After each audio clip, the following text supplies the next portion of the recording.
50 yoshdan oshgan bemorlarda, ayniqsa ayollarda juda ko'p uchraydigan muammo bu bo'g'im kasalliklari, tiz og'riqlari, bel og'riqlari, tovon og'riqlari. Bu og'riqlarni harakat qilishadi, ukol yoki tabletkalar bilan hal qilamiz deb. Men bu narsani to'liq tushunaman. Ukol tabletkalar bu narsaga yordam bermaydi.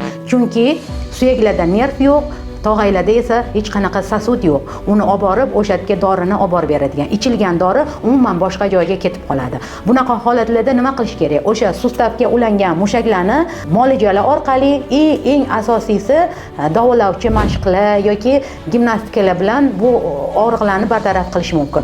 Boshqa hech qanaqasiga iloj yo'q. Chunki sustavlarni harakatini aktivlashtiradigan bu sustavlarga ulangan mushaklar hamda sustavlarga ulangan paylar hisoblanadi. Qachonki ular vazifasini aktivni bajarsa, o'shanda sustavga suyuqlik yetib boradi. Chunki sustav 84% suyuqlikdan iborat bo'lib, o'sha suyuqlik asosida harakat qilinadi.